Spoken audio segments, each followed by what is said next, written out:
Once upon a time, in a land far away, a group of students and their professor wanted to change their world. They came together in Germany, the land of magical castles and medieval legends and lore. Their countrymen were known for their magnificent contributions to culture, poetry, music, art, and literature. It was a beautiful, bucolic place and home to the most famous storytelling of all time.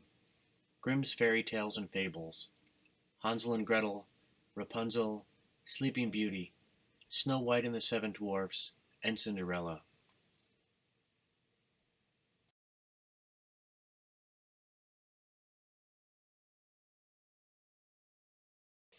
Germany was also the land of Martin Luther, of great thinkers and writers whose plays, essays, and stories are still enjoyed today. The students knew their works and pondered their words, but they wanted to craft a story of their own because this wasn't the Germany that they knew or lived. Theirs was no fairy tale.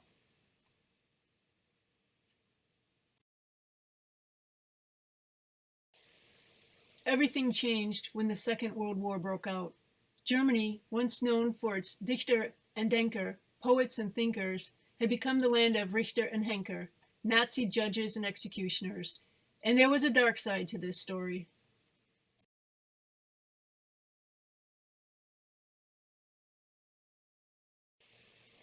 The students first gathered in Munich to discuss literature.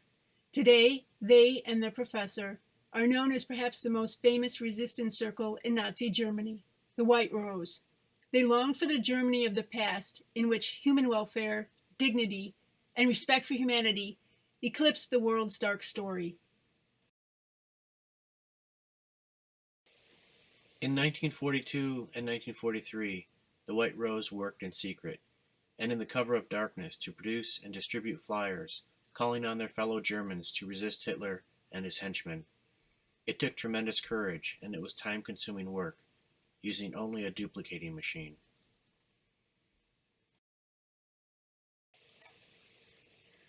Although the core 6 members were arrested by the Gestapo and executed in 1943, their iconic story of hope and resilience lingers.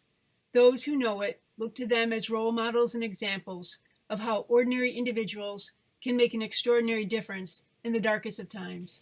One of the students, Willy Graf, had refused to join the Hitler Youth. He was a voracious reader and read close to 40 books alone in 1942-1943, including authors banned by the Nazis.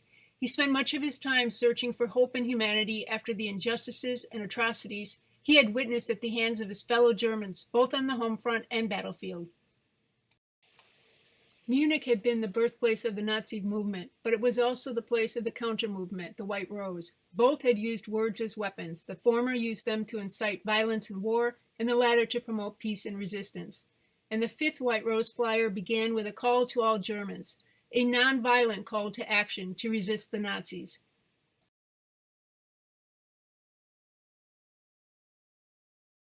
On the day of his execution, October 12, 1943, Willy Graf wrote to his sister, "Carry on what we began." He saw no success in his lifetime and had no idea of the impact he and his friends would make. As a conscientious Christian, he had not seen his life as having been lost, but rather exchanged for a better one.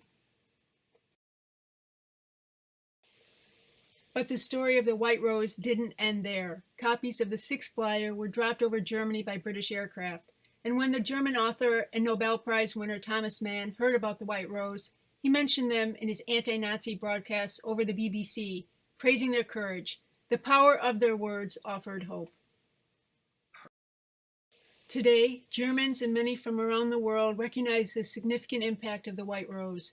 The students had achieved one of their goals, quote, "a renewal from within of the severely wounded German spirit," unquote. Today, many schools and streets in Germany are named after the students of the White Rose.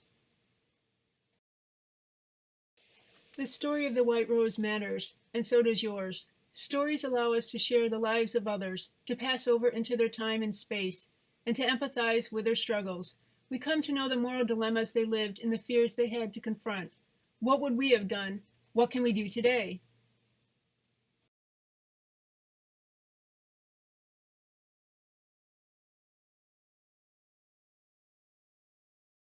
The answer is that we can make a start. The white rose inspires us to think about the greater good. So build on your good because time is not on your side. And if you have to rest, rest. Resist the temptation to give up. Choose your words carefully because language matters when it comes to good storytelling. To craft your story, first, set aside some time each day to think. Think about 3 questions. What do you hope for? What can you do about it? And how will you keep your hopes up? Willie Graff made time every day for self-reflection and wrote down his thoughts in his diary. He was always mindful of how quickly time passes. Next, strategize. Create a new space, a new connection, a new opportunity, a new relationship, or a new venture that only you can do based on your experiences, your knowledge, and your strengths. Live your story. No one else can do it exactly like you.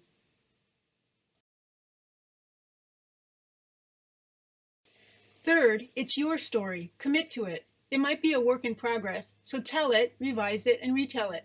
If your hope starts to fade, think about how you can recommit to whatever it is you set out to do. Like the white rose, find kindred spirits and mentors who share your values and support you because they believe in you. As your story evolves, how will you overcome obstacles to change? When it came to the White Rose, they were originally friends who shared an interest in literature. Their story began as a discussion and broadened into a much bigger conversation that led to action. They worked together to resist. Again, think, strategize, and commit. Through telling, collecting, and listening to stories, we make an emotional connection to another human being and cultivate compassion.